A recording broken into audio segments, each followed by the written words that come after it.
Myth versus fact. You only use 10% of your brain.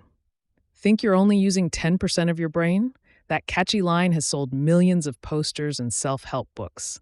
But it's about as accurate as saying you breathe only on Tuesdays. Stick around, and in the next few minutes, we'll smash the myth and hand you a drill that makes the gray matter you're already using work even better. The legend traces back to the early 1900s, when trailblazing psychologist William James told a packed lecture hall that we are making use of only a small part of our possible mental and physical resources.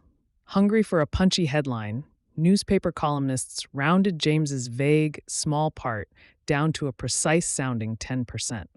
By the 1930s, the phrase was splashed across Reader's Digest and woven into motivational speeches, cementing itself in popular culture. When Hollywood discovered the trope, it went truly viral. Fast forward to 2014, and the sci-fi flick Lucy, Scarlett Johansson downloads kung fu and quantum physics after unlocking the other 90% of her brain. Cool cinema. Terrible neuroscience. Every time that scene streams, a new wave of viewers Googles, do we really use only 10%? Spoiler, we don't. Modern neuroimaging, fMRI, PET, high-density EEG, lets scientists watch the brain in near real time. Even while you daydream, the default mode network hums along, stitching memories to future plans. Energy audit. Your brain is about 2% of body weight, yet hoards roughly 20% of your resting calories. If 90% were idle, evolution would have trimmed that metabolic bill centuries ago. Clinical proof. A pebble-sized stroke in Broca's area can erase speech, damage a hippocampus, and new memories vanish. If those zones were expendable, losing them wouldn't change anything.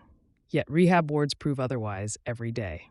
Task snapshots. Solve a Sudoku and the parietal cortex plots space, the prefrontal cortex enforces rules, and the anterior cingulate flags mistakes. Switch to daydreaming, and hubs around the medial prefrontal cortex, posterior cingulate, and angular gyrus ignite instead. Your brain is less a lone spotlight and more a city at night. Districts glow and dim as activities shift, but electricity flows everywhere. Textbook brain scan images highlight only the hottest activity in bright colors, leaving the rest black. Viewers assume dark areas are off, but the colors represent small bumps above an already humming baseline, like a traffic map that paints only the busiest highways neon, while side streets still carry cars. Practical drills to strengthen network cooperation. 1-minute dual task drill. 1. Stand tall and take a slow breath. 2. Recite the first 4 lines of a favorite poem or song lyric. 3. Simultaneously picture yourself juggling 3 bright red balls in a perfect arc.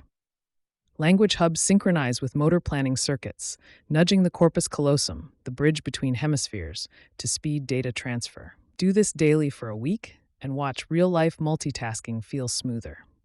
Bonus challenge. After 7 days, add a light march. The rhythmic movement ropes in the cerebellum and basal ganglia, further supercharging coordination. Here is an olfactory memory booster. Close your eyes once a day, sniff 2 spices, say cinnamon and clove, and name them before the aroma fades. Scent naming fires the primary olfactory bulb and orbitofrontal memory circuits, forging richer multisensory links that sharpen recall.